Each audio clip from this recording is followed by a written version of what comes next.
If you ever had the experience of participating in a toxic work environment, what you're going to notice is that in that toxic work environment, there's a lot of inappropriate stressors, right? Stressors on your workplace that go into your personal life as well. There may be some unhealthy competition among the coworkers, low morale as well, maybe even bullying, but especially there's a lot of negativity. And you'll also observe a lot of turnover with respects to employees leaving and new hires, employees leaving again and new hires, a really high turnover rate. So if that is you and you're finding that this is kind of a toxic work environment I'm in, and you've been in it for a while and you're wondering, what do I do? How do I manage this? Do I leave? When do I leave? How do I report this? If these are some of the questions that are going on in your mind, then this is the video for you. What I'm going to share with you in this video are 5 steps on how you can manage an unhealthy, toxic work environment. And I'm going to give you no fluff. They are 5 real steps that you can take right now. No fluff, so let's go. Step number 1 is to conduct an inventory. Okay, so this is where you look back on the past month of you working in that environment, and even the past quarter. Start with the past month and then you expand it to the past quarter of working there. And you're taking literally an inventory. An inventory of your observations, or of the truths of what you are observing in that environment, and your experiences as well. And let me give you some pointers on what you want to be taking an inventory of. One of the things that is really important is to observe how others feel. Others, your peers, your coworkers, even your team members, what are they saying? And oftentimes people will share. It could be at the lunch break, it could be between meetings, it could be at the water cooler, but people express themselves, even in the work. So what are they saying? Are they sharing their experiences? Are you noticing similar things, right? So this other thing that you can observe is, what is the communication like between bosses and employees? How are successes and failures regarded in this organization, in the environment? Both successes and failures, not just successes, but how are both of them regarded? How are they treated among employees in your environment? Another thing to look at is, what is the communication style between the boss and each of their employees, across employees as well? What is the communication style? Are you noticing, for example, a lot of shaming? Are you noticing bullying? Are you noticing inappropriate comments and remarks? Are you noticing guilt tripping? Are you noticing a lot of criticisms that are inappropriate or that are inaccurate? Are you noticing a lot of gossip? Right? What are you noticing? And these are the facts that you're taking an inventory of. And finally, another thing to take an inventory of is the turnover rate. What are you seeing there in terms of employees leaving? How many have left in the past month, in the past quarter? How many new hires have they turned around? Is there an increase of turnover rate compared to last quarter and this quarter?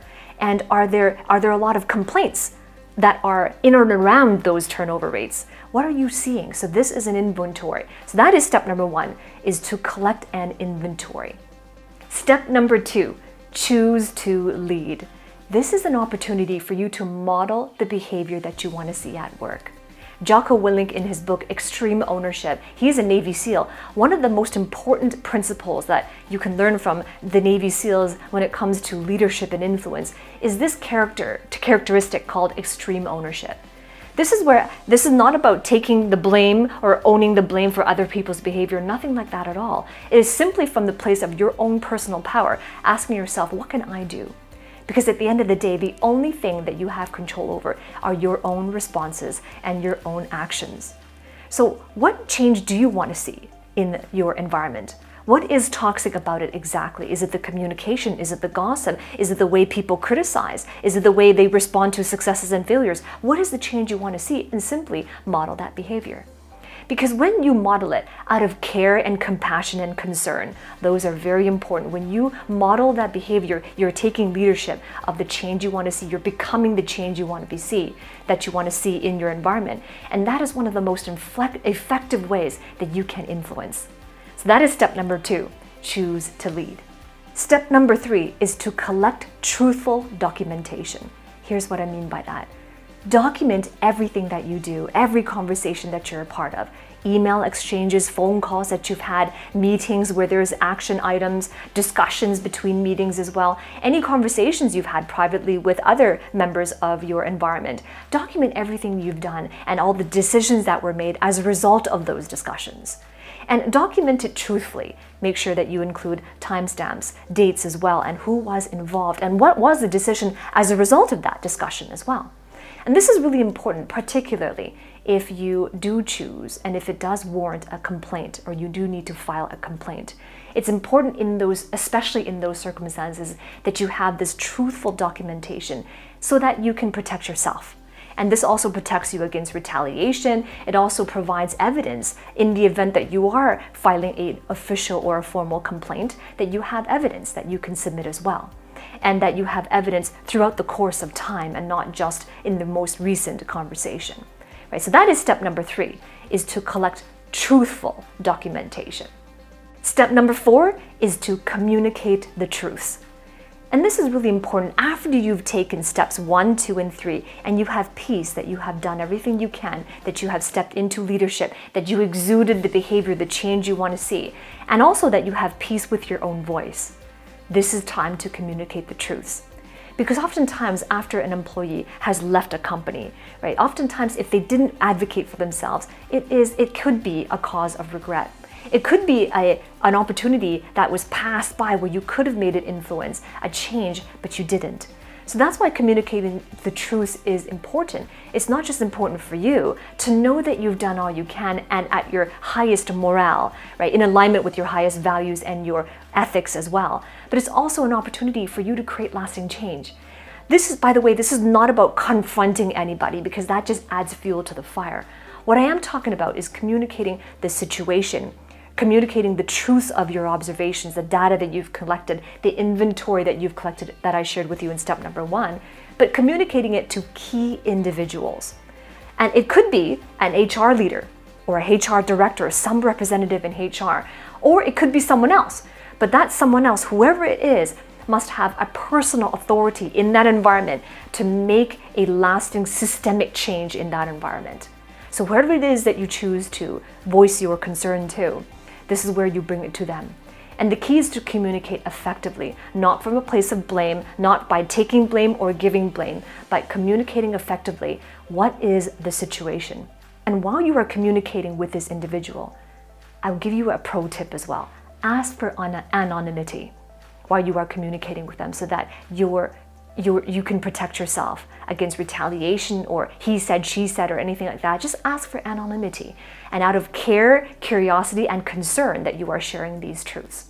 And by the way, if you want to know what do I say? Exactly, how do I bring forth this? Because I've been in this company for a long time, or I don't feel like I have authority to even bring this up. How do I ensure that I have the credibility? If some of these questions are popping up inside of your head and you want to be able to communicate though, I invite you to book a call with me. In the description, in the link below this video, there's a link to book a call with either myself or a member of my team.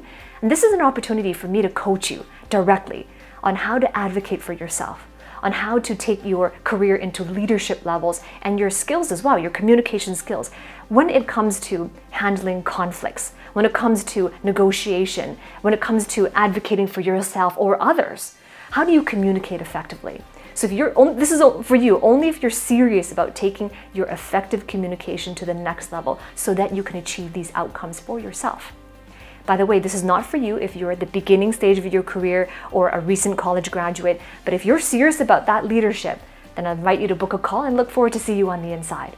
Step number 5. By the way, I want to hear from you. I've already shared with you 4 steps. Which one resonated with you the most? Comment below so that I can hear from you.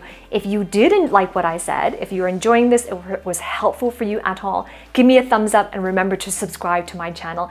Every week I release videos like this to help you and support you in your career journey. All right, so step number 5 is to craft your exit.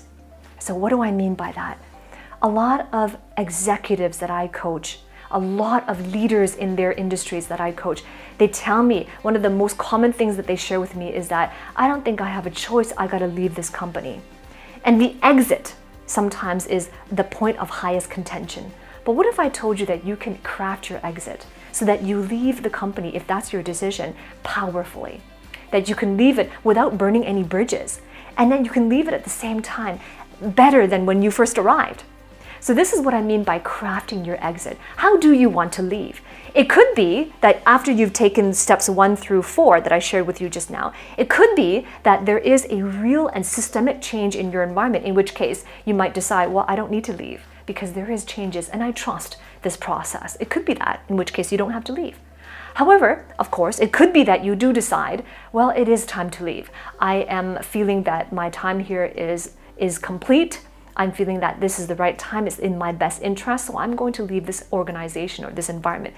If that's you and you're on the fence maybe, then I encourage you that there is no such a thing as a right or wrong answer. There's no such thing as one right or wrong answer. There's only yours, your decision, your answer. And this is where you want to make an informed decision, eyes wide open, which is why when you take the steps 1 through 5, that you'll make a decision that is in your best interest. So craft your exit. And if you are finding that even after you've taken steps 1 to 4, that in your environment you're feeling and you are really observing and you just have a sense that things aren't going to change, right? People they're not going to make a change. There's still not going to be a big enough shift for me to feel like it's worthwhile for me to build my career here. And there's a heightened sense of urgency for you to leave, right? For health reasons or for your own well-being. If that's the case for you, then perhaps you might want to consider a bridge job so that you can make your exit more immediate. And in the meantime, taking a bridge job until you figure out the next step in your career. Just so you know, there is a myth that burnout, if you're feeling burnout, that is a sign of a toxic environment. Well, I'm here to share with you that's not necessarily the case. Because if you are feeling burnout could be as a result of your own communication. For example, sometimes we don't know how to set healthy boundaries with our coworkers or even boundaries with our bosses. And yes, it is absolutely essential that you set healthy boundaries with your coworkers, your managers, and your bosses as well. So if that is you and you're feeling burned out, it's not necessarily that you are in a toxic environment, but what you can do is set healthy boundaries. So I have a video right here, so you'll see a link right there that shows you how to set healthy workplace boundaries. The other thing that I would encourage you to really consider is that sometimes when we're feeling undervalued at work or unappreciated, that's also not always a sign of a toxic environment. Just because you're feeling undervalued, unheard, unappreciated, doesn't mean that the workplace environment is toxic. It could be in our ability to be able to negotiate or advocate for ourselves, because it is our responsibility to let known, to express the way we feel, our experiences, our situations, and even to make requests.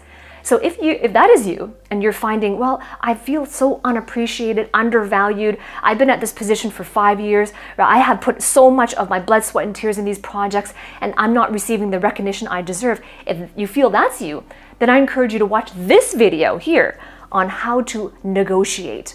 This is about the 5 characteristics you need to have in order to advocate for yourself in the workplace. Right? So I hope this was helpful. Like I said, I want to hear from you. Ring that bell as well so that you can receive a notification each time I upload a new video.